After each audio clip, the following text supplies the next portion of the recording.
Welcome to Blackrock Park, on the east coast of Ireland, on the southern shores of Dublin Bay, about 9 kilometres south of Dublin City.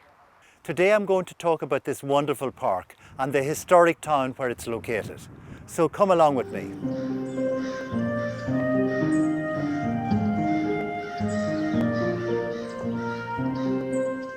The name Blackrock comes from a large number of rocks that were visible at low tide along the regional shoreline. These rocks are made up of limestone calc and turn black when wet. On the southern end of the town there's this beautiful modern sculpture. 3 bronze figures, a woman and 2 men, holding up a large black rock. Called the Blackrock Dolmen, it celebrates the town's name and commemorates its historic Celtic origins, reminiscent of the Irish megalithic monuments like the Brennanstown Dolmen in Loughlinstown. This is the Rock Road, which leads from Dublin City to Blackrock Town, and is one of the 5 ancient roads of Ireland, leading from this area to the seat of the High Kings in Tara. During the late medieval age, the Rock Road connected Dublin City with the Norman port town of Dalkey, which was then Dublin's main port. In the centre of the town we have the Blackrock Cross, dating from the 7th or 8th century, and probably belonged to a monastery such as the monastery at Monkstown, which later became the Great Cistercian Abbey and later still became Monkstown Castle. On the front of the cross we have a carved head, which traditionally would have been the abbot of the local monastery or the founding saint. The cross may have been placed here in Blackrock in the 18th century to mark the southern boundary of medieval Dublin City. In the mid-1600s, Sir William Petty mapped Ireland to facilitate Cromwell's plantation of Ireland with English settlers. This survey reveals that Blackrock was a small cluster of fishermen's cottages. In the 1700s, the lands to the immediate north and south of Blackrock were owned by 2 families. The Anglo-Norman Fitzwilliam family owned the land to the north, extending from Merrion Square along the coast to Blackrock and inland to Dundrum. The road opposite Blackrock Park, Mount Merrion Avenue, was the private gated avenue to Mount Merrion Lodge, built by the 5th Viscount Fitzwilliam in 1711. Only one of the wings of the Georgian mansion survives today, beside Mount Merrion Catholic Church. The second family, the Anglo Irish Allen family, owned land to the south, extending to the coast at Dalkey and Collymore Harbour. In 1695, the first Viscount, John Allen, built the large Lorgan Park house on the site of today's St John of God's Hospital.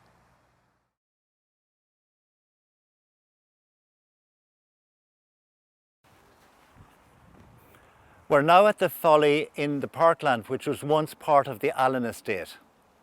The obelisk was probably built during the famine of 1727, when many landlords employed local people on various building projects as a form of famine relief. It provided a magnificent view of the Allen estate and is said to be the first obelisk erected in Ireland. The importance of Blackrock increased significantly in the 18th and 19th centuries, when aristocrats and wealthy citizens bought land from the Allens and the Fitzwilliams to build grandiose summer mansions to escape the hustle and bustle of the medieval city of Dublin. Sea bathing had become a new fashion for the wealthy, and Blackrock was an ideal location because the sea didn't go out very far even at low tide. Frascati House was one of the most magnificent summer mansions built in Blackrock. It belonged to one of Ireland's premier aristocratic Anglo Irish families, the Fitzgeralds of Kildare, where they owned Carton House, the family's country estate. Today it's a grand hotel. In the 1750s, James Fitzgerald, the first Duke of Leinster, and his wife, Lady Emily, lavishly entertained their friends in their splendid vacation house. One of their sons, Lord Edward Fitzgerald, spent much of his childhood here in Blackrock. Influenced by the French Revolution and by his experiences in the British Army during the American War of Independence, Lord Edward joined the leadership of the United Irishmen, which was organising an armed uprising against British occupation in Ireland, 4 days before the 1798 revolt. Fitzgerald was shot twice while resisting arrest and died 2 weeks later. Despite its historical significance and local efforts to save it, Fitzgerald's old home was demolished in 1983. At the entrance to the shopping centre that was built on the site of Frascati House is a plaque honouring the patriot Edward Fitzgerald. Opposite the shopping centre and beside the main entrance to Blackrock Park is another early 18th century vacation villa, Líshanishka, Fort of the Water. In 1754, after her husband died, Lady Arbella, daughter of the first Earl of Kerry, took up residence here. In 1769, she opened the first Magdalen Asylum in Dublin, which provided care for Protestant women who were former prostitutes or unmarried mothers. Arbella lived here for 44 years. Later, Irish politician Kevin O'Higgins lived here. As Minister for Justice in the new Irish state in the 1920s, he was seen as being primarily responsible for the execution of IRA prisoners during the Irish Civil War. He was advised by security forces to move to a safer location, Dunnamass on Cross Avenue in Blackrock. He exited this doorway on his way to Sunday Mass when he was assassinated by 3 members of the IRA in 1927. A cross marks the spot on Booterstown Avenue where he lay dying after being shot 9 times. He died at home later that evening. Deepwell is another surviving 18th century mansion beside Blackrock Park. This striking pink Victorianized mansion with 3 acres of Italianate gardens occupies a dominant site overlooking Dublin Bay. Like most of the mansions along the seashore, its gardens stretch to a private beach. However, the arrival of the railway cut off access from the house to the beach. Newtown House on Newtown Avenue is another surviving grand residence. It has a beautifully decorated entrance ceiling. The house was built in about 1800, and its first occupant was Dr. Barry O'Mara. He was a senior surgeon with the British naval ship that transported Napoleon to St. Helena after his surrender to British forces in 1815. The doctor and the emperor became friends during the 72-day voyage, and the friendship continued during Napoleon's imprisonment on the island. After Napoleon died in 1821, O'Mara became rich and famous when he published diaries he had kept of his conversations with Napoleon.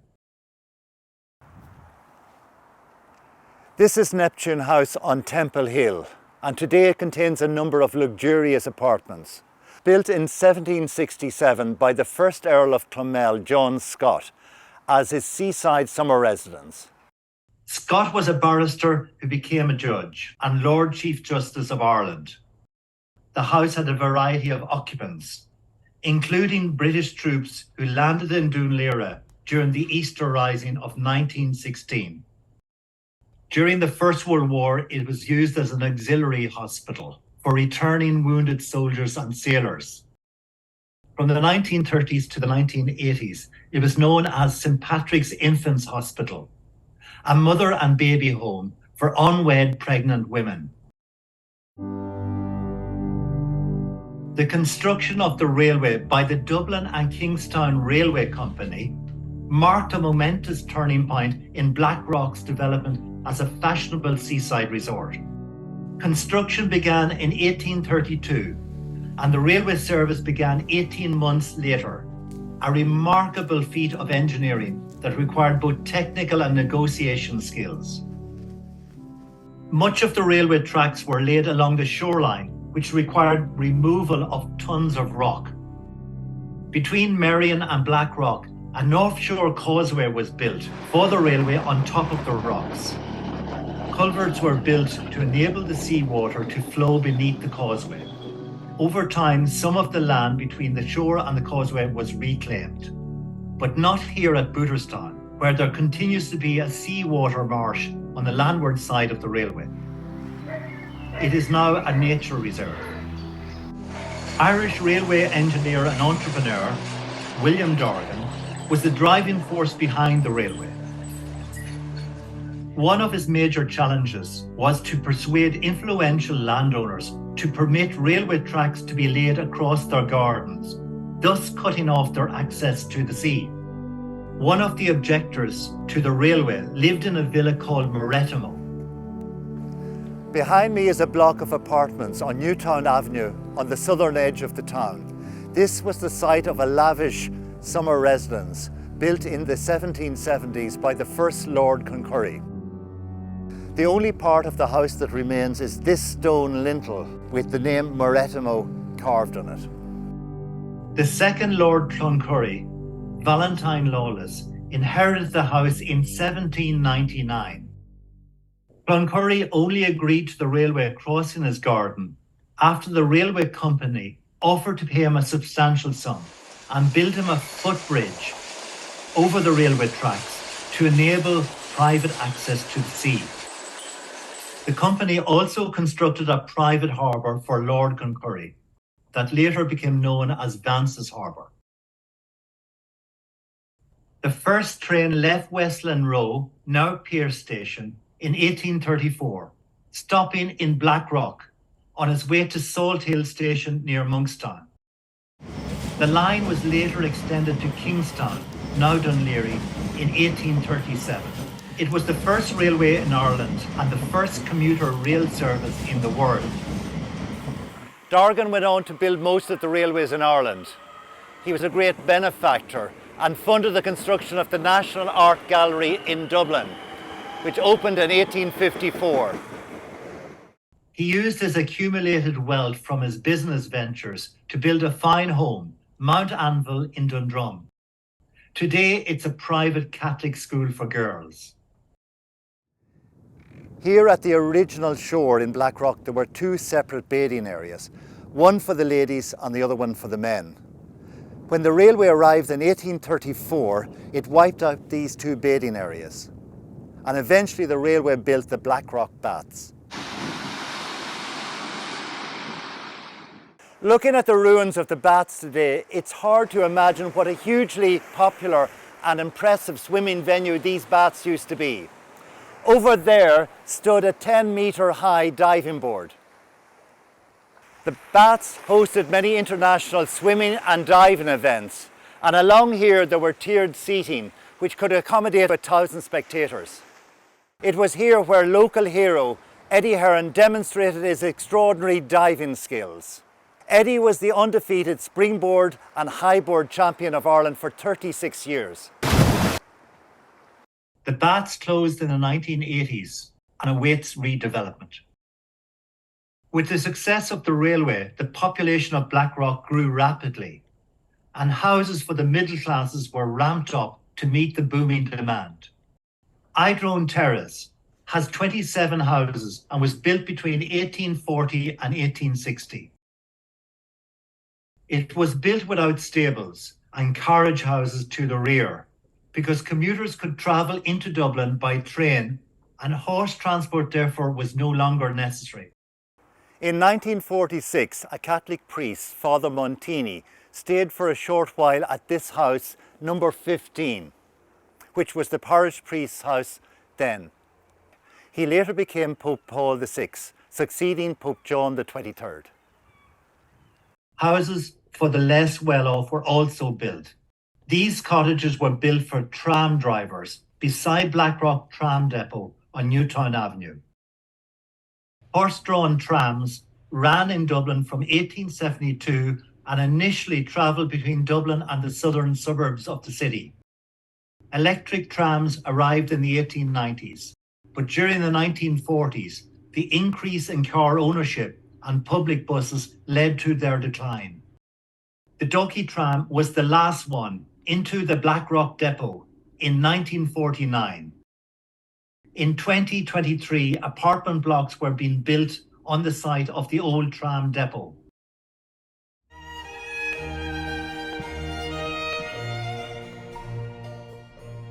The most significant development during the late 1800s was the creation of the town's treasured asset, Blackrock Park. Work on the new park began in 1875 and was completed in 1879. Before the railway, this park was part of the sea. At high tide, the water came right in, right up to the edge of the park at the Rock Road. And at low tide, the water went back out again. In the late 1700s, a magnificent house stood at the top of this cliff. Later, the house was turned into a luxurious hotel, Vauxhall House, and the owners turned its gardens into a beautiful maritime park. City dwellers would come here and stay to enjoy the sea views, stroll in the beautiful gardens and parkland, and bathe in the water. When the railway was built, the causeway caused a barrier to water coming into this area and back out again. To allow the water to continue coming in here and back out at low tide, culverts were built along the causeway. However, with the passing of time, sand became trapped on the landward side of the causeway, and this then became stagnated and turned into a swamp. Also, city rubbish began to be dumped in this area, and it soon turned into a stinking mess. In the 1870s, Blackrock Town Commissioners acquired Vauxhall House, demolished it, and its gardens became the beginning of the new Blackrock Park. These pillars, which once stood in front of Vauxhall, are now the entrance to the park. The park is typically Victorian, with a large pond, and at its centre there's an island with a miniature Greek temple, which gives it a grand neoclassical appearance. And opposite the pond there's a small mock medieval castle viewing tower, which is now closed. Beyond the pond there's the bandstand, where musicians entertain visitors to the park. Here at the western side of the park we have a Martello Tower. The tower was built long before the arrival of the railway. Back then it stood on the shoreline at the water's edge and was much taller. It was built in the early 1800s to defend the coastline here around Dublin from a Napoleonic invasion. But the invasion never happened, and so this tower was never used in action. A commemorative garden near the northwestern park gate was opened in 2016 on the centenary of the all-important 1916 Easter Rising against British rule in Ireland. A granite plinth bears a bronze replica of the 1916 proclamation. 7 trees represent the 7 signatories of the proclamation who were executed following the Rising. During the 19th and 20th centuries, Blackrock developed into a prosperous town with its own library, town hall, and educational institutions. I'm standing outside the Blackrock Library. It's a really fine building, which was built in 1905. Its construction was funded by the Scottish-American philanthropist Andrew Carnegie, who made a fortune in the railway and steel industries. By supporting the establishment of free libraries, he aimed to bring education to the working classes who couldn't afford further education beyond primary level. Next to the library, we have the old Blackrock Town Hall, which was built in the 1860s by the Blackrock Town Commissioners. It is now part of the Blackrock Institute for Further Education. Religious organisations acquired many of the historic villas in Blackrock and opened educational institutions. In 1860, this 18th century house, Castle Dawson, which had been a Church of Ireland boys' school, was leased by the Holy Ghost Fathers. Here, they set up Blackrock College, a fee-paying boys' secondary school for day and boarding students. In 1899, the fathers bought another historic mansion for the school, Williamstown Castle. Eamon de Valera was a past pupil of the college. He was a leader in the 1916 Easter Rising. He later became head of the Irish government in the new independent Ireland, and finally became President of Ireland. Catholic Archbishop John Charles McQuaid was one of the college's teachers and principals. Together with de Valera, McQuaid greatly influenced Irish morals, politics, and culture during his tenure as Archbishop of Dublin and Catholic Primate of Ireland between 1940 and 1972. In 1925, the Holy Ghost Fathers bought another fine mansion, Willow Park, and started a preparatory school for Blackrock College. Schools were also built for girls. The Dominican sisters came to Blackrock in 1836 and bought a suburban villa called Sign Hill. They established one of the oldest girls' secondary schools in Ireland, Dominican College Sign Hill. The Sign Hill campus was also the location for a college that trained domestic science teachers until 2013, and a Frebel college that prepared national school teachers. It also closed in 2013. Another Catholic order of nuns, the Sisters of Mercy, bought Kerrysford Park House in 1891. Over the years, the nuns built a chapel and a series of red brick buildings on the site. Here they ran an industrial school, followed in 1903 by Kerrysford College for female students who wished to become primary school teachers. Male students were admitted in 1975. Notable faculty of the college included Seamus Heaney, awarded the 1995 Nobel Prize in Literature, was head of the English department from 1976 till 1981. In 1991, the sisters sold the main buildings and 20 acres to University College Dublin, which developed the Michael Smurfit School of Business here. It was named in honour of Sir Michael Smurfit, a wealthy English-born Irish businessman who was a major benefactor of the university. A French order of nuns, the Daughters of Charity of St. Vincent de Paul, arrived in Ireland in 1855. They were known as the Butterfly Nuns because of their distinctive bonnets. In 1925, they bought Craigmore House on Temple Road. They gave the house a new name, St. Teresa's, and opened it as an orphanage for boys aged 3 to 12. Numerous buildings were added over the years, but by 2023, the period house was the only building left standing. The orphanage had closed by 1988, and the site was sold in 2017 for the development of high-end houses and apartments. The centrepiece of the new community will be the renovated period house, converted into luxurious apartments.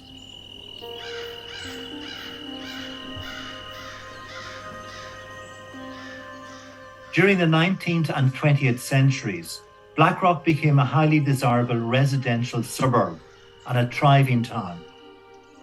Today, the town has two large supermarkets, the Frascati Centre and the Blackrock Shopping Centre. For much of the 20th century, this restaurant opposite the town hall was the location of a butcher's and a fish shop owned by the Graham family. It was a common sight to see cattle being herded through the town to be slaughtered in the abattoir, which was at the back of the building. A surviving business in the town, O'Rourke's Public House, dates back to 1921. The plaque on the wall states that it has received the James Joyce Pub Award for being an authentic Dublin pub. Hidden behind the pub is a line of Georgian houses, one of which housed the local police station from the 1830s until the 1980s. The Blackrock Market was established in 1986. Here you can find collectibles and cafes, among a variety of other shops. It is Saturday morning in Blackrock and the sun is shining. The town is busy and people are enjoying a coffee, having a chat, doing some shopping and generally enjoying the amenities of the town. So why don't you drop by and check out Blackrock for yourself?